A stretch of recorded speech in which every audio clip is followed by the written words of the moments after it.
اور دل بے وجہ کسی کی تلاش کے لیے بے قرار ہو جاتا ہے۔ مجھ پر بھی اکثر وہ بیشتر یہ کیفیت طاری ہوتی تھی، لیکن اس کیفیت کا دورانیہ میری مصروفیت کی وجہ سے بہت کم ہوتا تھا۔ اب میں اس حیرت انگیز واقعے کی طرف آتا ہوں، جوان اور راہ کی وساطت سے آپ کو سنانا چاہ رہا ہوں۔ اب عمر کے اس حصے میں ہوں جب سب کچھ کہہ دینے کو دل چاہتا تھا، اور یہ واقعہ تو ایسا ہے جو پچھلے 40 سال میں شاید چند لمحوں کے لیے بھی میرے ذہن سے جدا نہیں ہوا ہو۔ بظاہر ذہن سے جدا ہوتے ہوئے یہ لاشعور سے چمٹا رہا ہے۔ ذہن میں موجود لاتعداد تلخ و شیریں واقعات کے درمیان اس واقعے کی وہی حیثیت رہی ہے جو چاند تاروں میں سورج کی ہوتی ہے۔ آج سے تقریباً 30 برس قبل میں نے اخبار کی نوکری چھوڑ دی تھی۔ اس وقت میں ایک انگریزی حفظ روز کا چیف ایڈیٹر تھا۔ اس فراغت کے بعد میں نے اپنے طور پر اور اپنی مرضی سے تصنیف و تالیف کا ہلکا پھلکا سلسلہ جاری رکھا تھا۔ ان دنوں میں اپنی زندگی کے اس سنسنی خیز واقعے کو ضبط تحریر میں لانے کی کوشش کی تھی۔ فل اسکیپ کے تقریباً 70 اوراق میں لکھے تھے۔ اس میں نے کچھ نام اور مقامات تبدیل کر دیے تھے۔ یہ ایک اثر انگیز کہانی تھی، لیکن اس میں کئی گوشے تاریکی میں رہ گئے تھے۔ ایک دو اہم واقعات شامل نہیں ہو پائے تھے۔ کہانی پڑھتے ہوئے ایک ادھورا سا پن محسوس ہوتا تھا۔ میں نے فیصلہ کیا کہ اس کہانی کو دوبارہ لکھوں گا اور پوری تفصیل سے لکھوں گا۔ میرا خیال ہے کہ تمہید طویل ہوتی جا رہی ہے، اب مجھے اصل کہانی کی طرف آ جانا چاہیے، لیکن اصل کہانی سے پہلے ایک چھوٹی سی تمہید، اور میں عمر کے آخری حصے میں ہوں۔ میں نے اپنی ساری عمر ایک حقیقت پسند روشن خیال شخص کی حیثیت سے گزاری ہے۔ ہم جلندھر سے آ کر لاہور میں آباد ہوئے تھے، تاہم ہمارے کئی رشتہ دار شرکپور کے نواحی دیہات میں آباد تھے۔ دیہات سے میرا اور میرے گھر والوں کا تعلق اٹوٹ تھا اور اب بھی ہے۔ دیہاتی زندگی کا رنگ ڈھنگ میں نے بہت سے قریب دیکھا ہے، اور اس خوبصورت زندگی کو میں اتنا ہی جانتا ہوں جتنا کوئی بھی پکا پینڈو جان سکتا ہے۔ دیہاتی زندگی کے بہت سے پہلو ہیں، ان میں سے ایک پہلو کا ذکر میں یہاں کرنا چاہتا ہوں۔ اس پہلو کا تعلق وہی نفسیات سے ہے اور اس اسراریت سے ہے جو یہی زندگی میں ہمیشہ لہریں لیتی رہتی ہیں۔ دیہائی علاقوں میں لوگ مافوق الفطرت چیزوں پر بہت یقین رکھتے ہیں۔ ایسی باتیں عام سننے میں آتی ہیں، فلاں لڑکی پر سایہ ہو گیا، فلاں شخص پر کسی نے تعویذ کر ڈالا۔ کبھی کسی پرانے قبرستان میں ہوائی چیزوں کے بارے میں افواہ اڑتی ہے، کبھی پتہ چلتا ہے کہ فلاں کونے میں جنات کا بسیرا ہے۔ بعض لوگوں کو چھوٹے قد کے بتنے بھی دکھائی دیتے رہتے ہیں۔ میرے تجربے کے مطابق ہمارے ہر دوسرے تیسرے گاؤں میں کوئی ٹیلا، کوئی کھنڈر یا درختوں کا جھنڈا ایسا ضرور ہوتا ہے جس کے بارے میں عجیب و غریب کہانیاں مشہور ہوتی ہیں۔ بعض اوقات یہ کہانیاں سینہ گزٹ کی شکل میں نسل در نسل سفر کرتی ہیں۔ دیہات میں سبھی لوگ تو ان پڑھ اور سادہ لوگ ہوتے ہیں، لیکن سچ کہتے ہیں کہ نمک کی کان میں ہر شے نمک ہو جاتی ہے۔ میں نے دیہائی ماحول میں پڑھے لکھے سمجھدار لوگوں کو بھی حیرت انگیز توہمات کا شکار دیکھا ہے۔ ان توہمات کا ذکر یہاں کروں گا تو بات بہت طویل ہو جائے گی۔ اب میں اصل واقعے کی طرف آتا ہوں۔ یہ نومبر دسمبر کے دن تھے۔ ان دنوں میں لاہور کے ایک انگریزی اخبار میں سب ایڈیٹر کی حیثیت سے فرائض انجام دینا شروع کر چکا تھا۔ تقریباً 2-2.5 سال سے میری چھٹیاں جمع ہو رہی تھیں اور میں انہیں گزارنے کے لیے کسی اچھے موقع کا منتظر تھا۔ غالباً وہ شروع دسمبر کی ایک آخری لہر آلود صبح تھی جب مجھے یہ موقع مل گیا۔ مجھے اپنے دوست شوکت گوندل کی طرف سے ایک رجسٹرڈ خط موصول ہوا۔ شوکت نے لکھا تھا کہ اس کا تبادلہ پھر سے باغپور گاؤں میں ہو گیا ہے، رہائش بھی اچھی ملی ہے، اگر میں 2-4 ہفتوں کے لیے آنا چاہوں تو بڑا اچھا موقع ہے۔ مرغابی کا شکار زوروں پر ہے، سور کشی بھی ہو رہی ہے۔ شوکت گوندل پولیس میں انسپیکٹر تھا۔ جلندھر میں ہم دونوں ایک ہی کالج میں پڑھتے تھے اور اچھے دوست تھے۔ ان دنوں پولیس میں پڑھے لکھے افراد بہت کم آتے تھے، تاہم شوکت کو خاندانی پس منظر کی وجہ سے پولیس میں نوکری مل گئی تھی۔ پچھلے 3-4 سال میں وہ انسپیکٹر کے عہدے تک پہنچ گیا تھا، یعنی پکا تھانے دار بن گیا تھا۔ بہرحال ہماری دوستی میں کوئی خاص فرق نہیں پڑا تھا۔ شوکت پچھلے برسوں میں زیادہ تر دیہائی تھانوں میں تعینات رہا تھا۔ ان میں سے ایک تھانہ باغپور کا بھی تھا۔ کوئی 1.5 سال پہلے جب وہ باغپور میں تھا تو اس نے مجھے وہاں بلایا تھا۔ ہم نے 4-5 دن وہاں ایک ساتھ گزارے تھے اور خوب انجوائے کیا تھا۔ اب شوکت ایک بار پھر سے باغپور میں تھا۔ شکار کا موسم بھی تھا، لہٰذا اس نے بذریعہ خط مجھے فوراً آنے کی دعوت دی تھی۔ دیہائی علاقوں سے مجھے بھی بہت محبت تھی، اوپر سے شکار کا موسم، میں فوراً تیار ہو گیا۔ 2-4 روز میں ضروری کام نپٹانے کے بعد میں نے اپنے ایک ساتھی سب ایڈیٹر کو اپنی کرسی سونپی اور میں 1 ماہ کی چھٹی گزارنے کے لیے روانہ ہو گیا۔ کوٹ سلطان سے مشرق کی طرف تقریباً 14 میل تک پکی سڑک پر سفر کرنے کے بعد میں بس سے اترا اور نہر کے پل پر پہنچ گیا۔ یہاں سے آگے کچا راستہ تھا اور دیہاتی ٹانگے کا ہچکولے دار سفر تھا۔ 6-7 میل کے سفر کے بعد ہم ایک ڈیک نالے پر پہنچے۔ ڈیک نالے کو پار کرنے کے بعد مجھے ایک جیپ نظر آئی۔ اس خط حال جیپ میں شوکت کا ASI محمد نذیر موجود تھا۔ وہ مجھے باغپور لے جانے کے لیے آیا تھا۔ اس جیپ کے ذریعے ہم نے 9-10 میل کا سفر طے کر لیا تھا۔ دشوار راستے کے اس کھٹن مگر دلچسپ سفر کے بعد ہم شام سے تھوڑی دیر پہلے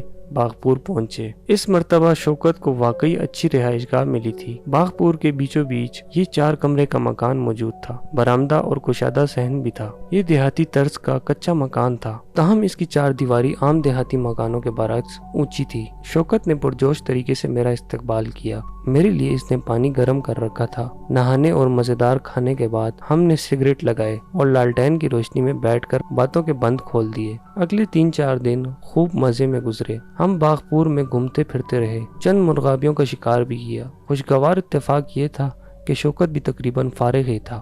کوئی سنگین نوعیت کا کیس اس کے تھانے میں موجود نہیں تھا۔ باغپور کی حیثیت ایک بڑے گاؤں یا چھوٹے قصبے کی تھی۔ ارد گرد کے 10-15 مزید دیہات اس تھانے کا دائرہ کار میں آتے تھے۔ کافی آبادی بن جاتی تھی۔ اس کے باوجود اگر سنگین نوعیت کا معاملہ شوکت کے لیے موجود نہیں تھا تو یہ اس کی خوش قسمتی ہی تھی۔ شوکت کے مالک مکان کا نام نوازش چاند تھا۔ اسے صرف چاند کے نام سے پکارا جاتا تھا۔ نام سے قطعی نظر وہ کسی طرح بھی چاند نظر نہیں آتا تھا۔ رنگ سانولا، نقوش موٹے، سر نیم گنجا، لیکن کہتے ہیں کہ ہر شخص کسی نہ کسی کے لیے چاند ضرور ہوتا ہے۔ نوازش اس لحاظ سے اگر چاند تھا بھی تو پھر اسے پوری راتوں کا چاند کہنا چاہیے، کیونکہ وہ بہت موٹا تھا، توند نکلی ہوئی تھی، جم جم کر چلتا تھا۔ بہرحال اکثر موٹے افراد کی طرح وہ ایک ہنس مکھ شخص تھا۔ اس کی موجودگی میں کسی کے لیے برا ہونا ناممکن تھا۔ نوازش چاند میں ایک خاص بات یہ تھی کہ وہ شوکت کا صرف مالک ہی نہیں تھا، اس کا ہوشیار مخبر بھی تھا۔ چاند کی عمر 35-40 سال کے لگ بھگ تھی۔ باغپور میں میرے قیام کا 5واں روز تھا۔ رات کے 10 بجے تھے۔ شوکت ابھی تک تھانے میں ہی تھا۔ وہ لڑائی جھگڑے کے ایک معاملے کو نپٹانے کے بعد ابھی فارغ ہوا تھا۔ میں بھی اس کے پاس بیٹھا تھا۔ ہم نے مٹی کی انگیٹھی سلگار رکھی تھی اور مونگ پھلی ٹھکور رہے تھے۔ ایک دن کے بعد اتوار تھا۔ اتوار کے روز ہمارا پروگرام تھا کہ ایک بار شکار کرنے کے لیے نکلیں گے۔ شوکت کے ایک حوالدار دوست محمد کا مشورہ تھا کہ اس مرتبہ سائفن پر جا کر مچھلی کا شکار کیا جائے۔ ابھی ہم باتیں ہی کر رہے تھے کہ ایک عورت کی تیز چیختی ہوئی آواز سنائی دی۔ یوں لگا کہ وہ شاید خوف کے عالم میں واویلا کرتی ہوئی ہماری طرف آ رہی ہے۔ وہ تھانے کے برآمدے میں پہنچی، پھر کمرے کا دروازہ دھڑ سے کھولا اور وہ دیوانہ دار اندر آ گئی۔ عورت جوان سال تھی۔ وہ خالص دیہاتی لباس یعنی نیلی دھوتی اور کھدر کے موٹے سفید کرتے میں تھی۔ اس کے بال بکھرے ہوئے تھے اور ایک بچہ اس کی کمر سے چمٹا ہوا تھا۔ اس کی سیاہ آنکھوں میں خوف نظر آ رہا تھا۔ وہ چیختی ہوئی انسپکٹر شوکت کی طرف بڑھی۔ ایک لمحے کے لیے تو یوں محسوس ہوا کہ وہ اس سے لپٹ ہی جائے گی۔ شوکت کے بالکل قریب جا کر وہ رک گئی۔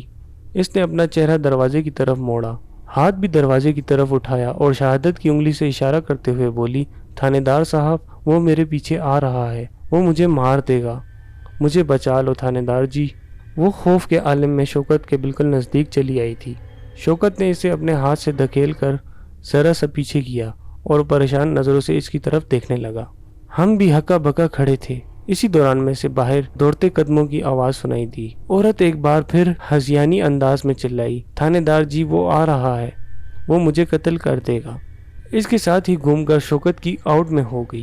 بھاگتے قدموں کی آواز ہم سب نے سن لی تھی۔ شوکت نے اضطراری کیفیت میں اپنا سرکاری ریوالور ہولسٹر میں سے نکال دیا اور تیزی کے عالم میں دروازے کی طرف دیکھنے لگا۔ بھاگتے قدم اب برآمدے میں تھے اور یہ ایک سے زیادہ افراد کے قدم تھے۔ پھر دروازے پر ایک نوجوان لیکن نیم گنجا شخص نظر آیا تھا۔ اس نے شلوار قمیض پہن رکھی تھی۔ وہ حیرت زدہ دکھائی دے رہا تھا۔ جیسے کہ مجھے بعد میں معلوم ہوا، وہ باغپور کے ایک لوتے دواخانے کا کمپاؤنڈر تھا۔ اس کے عقب میں حیران چہروں والے 3-4 افراد اور تھے۔ وہ رحمت کے پیچھے برآمدے میں ہی رک گئے۔ کیا معاملہ ہے رحمت؟ شوکت نے پوچھا۔ رحمت نے ہانپتی ہوئی سانسوں پر بمشکل قابو پایا اور بولا، ہم کو تو خود کوئی پتہ نہیں جناب، ہم تو چیخنے چلانے کی آوازیں سن کر باہر آئے تھے، پھر اس بیوی کے پیچھے بھاگتے ہوئے یہاں پہنچے۔ عورت اب بھی بے حد خوفزدہ نظروں سے برآمدے کی طرف دیکھ رہی تھی۔ اس کی کمر سے چمٹا ہوا شیرخوار بچہ بھی اس خوف و ہراس میں برابر کا شریک تھا۔ اس کی چھوٹی چھوٹی گول آنکھوں میں خوف جمع ہوا تھا۔ پہلے تو شاید وہ سکتے کی کیفیت میں تھا، مگر اب اس نے باقاعدہ رونا شروع کر دیا تھا۔ عورت کا خوف کم کرنے کے لیے میں نے حوالدار فدا حسین سے کہا، کہ وہ رائفل بردار سنتری کے ساتھ باہر کے دروازے پر کھڑا ہو جائے۔ شوکت نے عورت کو تسلی دی اور اس سے کہا کہ ہم سب کی موجودگی میں کوئی اس کا کچھ نہیں بگاڑ سکتا۔ وہ آرام سے کرسی پر بیٹھ جائے اور ساری بات بتائے۔ عورت لرزتی کانپتی ہوئی بیٹھ گئی۔ اس نے اب بچے کو سینے سے چمٹا لیا تھا۔ ASI محمد نذیر نے اسے پانی پلانا چاہا لیکن اس نے ہاتھ کے اشارے سے منع کر دیا۔ سخت سردی میں بھی عورت کی پیشانی پر پسینہ چمک رہا تھا۔ اس نے اپنا دوپٹہ منہ پر رکھا اور رندی ہوئی آواز میں بولی، آپ سمجھیں گے میں جھوٹ بول رہی ہوں یا میرا دماغ چل گیا ہے، میں قسم کھاتی ہوں میں نے اسے اپنی آنکھوں سے دیکھا، مجھے دھوکہ نہیں ہوا، وہ بالکل صاف نظر آ رہا تھا۔ کون صاف نظر آ رہا تھا؟ شوکت نے پریشانی لہجے میں پوچھا۔ تھانے دار صاحب میں جھوٹ نہیں بول رہی ہوں، وہ بندہ نہیں تھا، وہ ضرور کوئی ہوائی چیز تھی، وہ کوئی بلا تھی تھانے دار جی۔ عورت کے انداز رونگٹے کھڑے کرنے والا تھا۔ بات کرتے ہوئے اس کا رنگ بالکل ہلدی کے جیسے ہو گیا تھا اور خشک ہونٹ کانپے چلے جا رہے تھے۔ اندیشہ محسوس ہو رہا تھا کہ کہیں وہ بے ہوش نہ ہو جائے۔ میرے اشارے پر نذیر نے اصرار کر کے اسے 2 گھونٹ پانی پلایا۔ وہ ہمیں بہت کچھ بتانا چاہ رہی تھی لیکن اس کی سمجھ میں نہیں آ رہا تھا کہ کس طرح بتائے۔ اس کے ذہن اور اس کی زبان میں ہم آہنگی پیدا نہیں ہو رہی تھی۔ اس نے رونا شروع کر دیا۔ کچھ دیر تک رونے کے بعد وہ بولی، تھانے دار جی، میرا خاوند بشیر کھیتوں میں پانی لگانے گیا ہوا تھا، میں گھر میں اکیلی ہوں، میں نے دروازے اندر سے بند کیے ہوئے تھے۔ ابھی تھوڑی دیر پہلے میں چھوٹے کو پیشاب کرانے کے لیے باہر سین میں آئی، پیشاب کرا کے واپس جانے لگی تو نلکے کے پاس ایک پرچھاواں سا نظر آیا۔ میں نے غور سے دیکھا، اللہ جھوٹ نہ بلوائے وہ بندہ نہیں تھا۔ عورت کی آواز ایک بار پھر خوف سے لرزنے لگی تھی۔ وہ بات جاری رکھتے ہوئے بولی، اس کا سر 2 بندوں جتنا بڑا ہے تھانے دار جی، میں نے اپنی آنکھوں سے دیکھا ہے، اس کے 4 ہاتھ ہیں، وہ کوئی بہت بڑا بڑھاوا ہے۔ ڈر کے مارے میری تو چیخیں نکل گئی، میں دروازہ کھول کر باہر بھاگ گئی۔ وہ چھلانگے لگاتا ہوا میرے پیچھے آیا۔ اس کے بعد مجھے کچھ ہوش نہیں رہا، میں بس دوڑتی دوڑتی تھانے چلی آئی۔ مجھے ڈر لگتا تھا کہ میں نے مڑ کر دیکھ لیا تو میں مر جاؤں گی۔ تھانے کی بتی جل رہی تھی، میں بس بتی کو دیکھتی رہی اور دوڑتی ہوئی یہاں آ گئی۔ عورت کی پوری بات سننے کے بعد ہمارے تنے ہوئے اعصاب قدر ڈھیلے پڑ گئے۔ شوکت نے گہری سانس لیتے ہوئے میری طرف دیکھا۔ کمپاؤنڈر رحمت کے ہونٹوں پر دبدبی مسکراہٹ نظر آئی۔ یہ بات واضح محسوس ہو رہی تھی کہ عورت کسی وجہ سے پوری طرح ڈر گئی ہے۔ وہ جو کچھ بھی کہہ رہی تھی شدید خوف کی حالت میں کہہ رہی تھی۔ ماسٹر ریاض بشیر جو ابھی تک سانس روکے کھڑا تھا اب نارمل نظر آنے لگا تھا۔ اس نے کہا، بہن تم نے تو ہم سب کو ڈرا ہی دیا تھا، ہم نے سمجھا پتہ نہیں کیا آفت آ گئی۔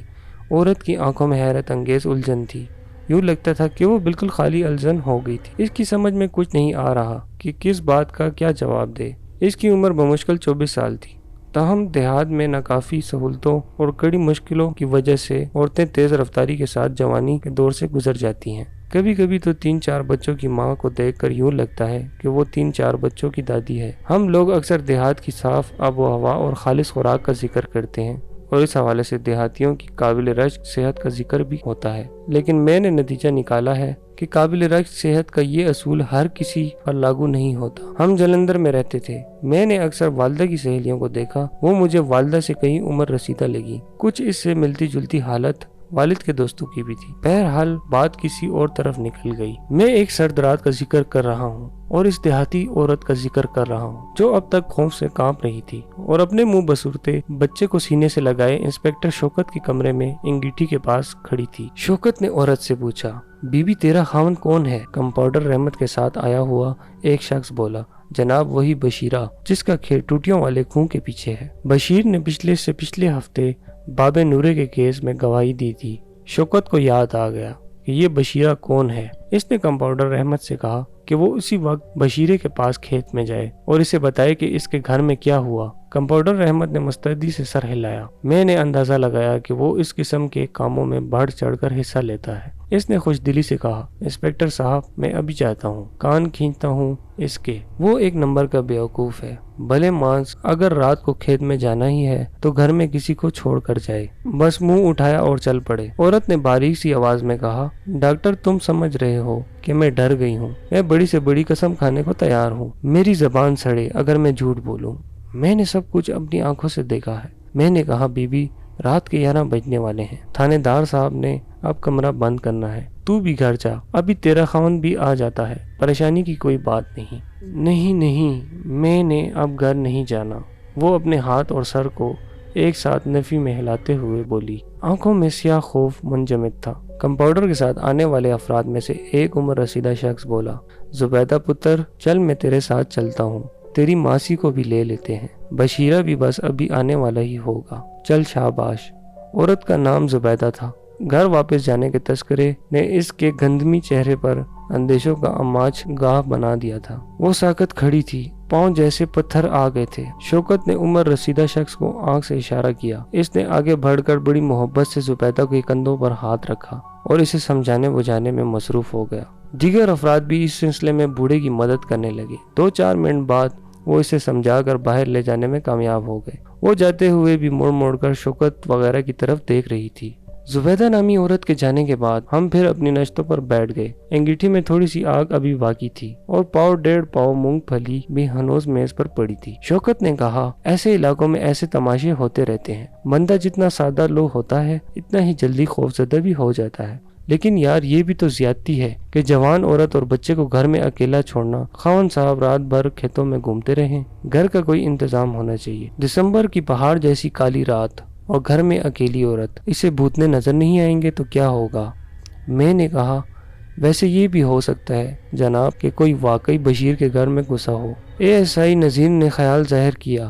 ہاں یہ بھی ممکن ہے، میں نے تائید کی، لیکن وہ مٹکے جتنا سر، 4 ہاتھ اور ٹیڑھی ٹانگیں لے کر گھوم رہا تھا۔ شوکت نے کہا، بھائی وہ تو جب بندہ ڈر جائے تو پھر سب کچھ نظر آ سکتا ہے۔ وہ کیا مثال ہے کہ رسی کا سانپ اور اژدہا بن جاتا ہے۔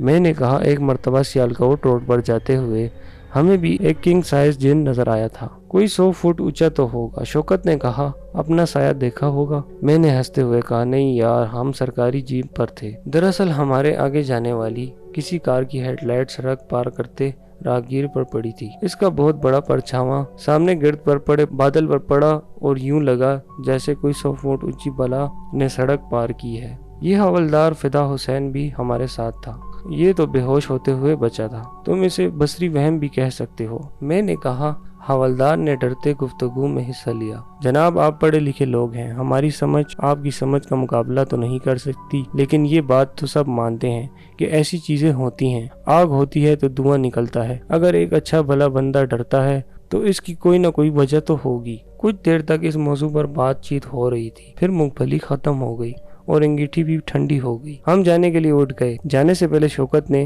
ASI نذیر کو ہدایت دی کہ وہ سونے سے پہلے ایک چکر بشیرے کے گھر کا لگائے۔ اس نے نذیر کو مچھلی کا شکار کے لیے 2 اچھے جال لانے کا بھی کہا تھا۔ نذیر نے کہا کہ کل دوپہر تک جال پہنچ جائیں گے، لیکن اگلے روز دوپہر سے بہت پہلے ہی ایک ایسا واقعہ ہو گیا جس نے سارا پروگرام دھرم بھرم کر کے رکھ دیا۔